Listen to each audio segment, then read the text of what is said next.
So Robert Rodriguez once again helms a Spy Kids movie, Spy Kids Armageddon, but this is actually a reboot. So a lot of people in the comments of the trailers have been going, I'm gonna write if we don't get cameos from Carmen and Diego, and I think, as far as I can tell, I didn't notice them in the film at all, and I wouldn't have expected them to be in this movie because this is a reboot, so it wouldn't make sense for them to be in the universe. However, let's talk about whether it's worth jumping in. The children of the world's greatest secret agents unwittingly help a powerful game developer unleash a computer virus that gives him control of all technology, leading them to become spies.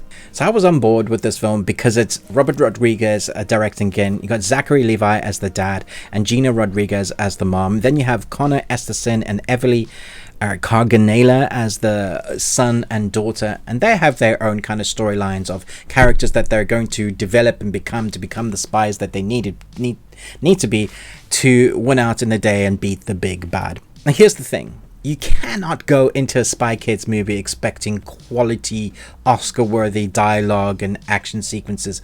But what you can go into is expecting a fun, one-time family watch movie. Now, I have great nostalgia memories from the original Spy Kids movie, but I did try and go and watch it recently again in prep for this. And sometimes you get that saying is, maybe don't go back and watch those films that are quite old that you have fond memories for, because sometimes you'll see, like, what did I see in this movie? So there's nostalgia goggles that you sometimes will put on to watching movies like this. That's not necessarily the case for everyone that will watch this movie, but probably some of those that are coming into this film expecting the same sort of formula that you have with the Spy Kids movie. Yeah, there is that, but I actually think this runs fairly well. It feels like a Spy Kids movie, which it should do. It has that pacing and cheesy dialogue and not great acting from our young kids. In fact, the young female actress reminded me a lot of how Hermione Granger in the first year of Harry Potter, her acting, very big, loud movements with the mouth.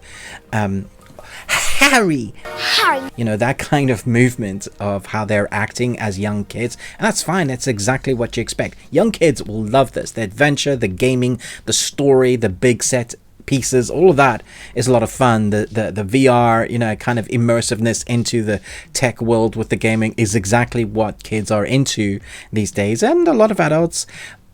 But if you're watching this as an adult by yourself, I don't think you're going to last all the way through because there is a lag. This film is too long for a Spy Kids movie. It feels like it needed to maybe just have a 10-15 minutes cull, another edit. That's on my personal opinion. I don't know if the young teens will sit through this or the whole thing and not get bored along the way. It does feel like there is a lull in the middle. But for the most part, I enjoyed this film and knew exactly what it is. It's not brilliant, but it is fun. It does have nods to other films, which I appreciated. I think it's there for the adults. There's a nice nod to Hitchhiker's Guide for the Galaxy. You'll know it when you see it. So I thought that was really random. That feels right with how Robert Rodriguez so loves film and loves kind of using other things that he's seen and put in his film, the vehicles, how they look, the movement, some of the lines, some of the cheesy moments. There's a bad guy that has two sunglasses, things like that I think work when he's really having fun with this movie, with the gadgets, embracing what Spy Kids does best. Then it works well. But when it lags a bit and they go for that cheese or try and do that character development that you don't really care about that much, then that's when for me it doesn't quite work. But family movie gold. At the same time, I still can't give it a high mark, and I give it a 2.75 Nicolas Cages out of 5. You got one. Congratulations. Because I think it does what it says on the tin. You know exactly what this movie is. It isn't going to be brilliant, and it's probably not even going to take the place if you love the originals of that. But for new young kids and families watching this together around dinner, I think you're going to love this. Well, enjoy it together as a family, because it is fun. Honestly, it's way better than I expected it to be. So let me know your thoughts down below. Thanks so much for watching this, but most of all, until next time, remember, live long and Tuesday.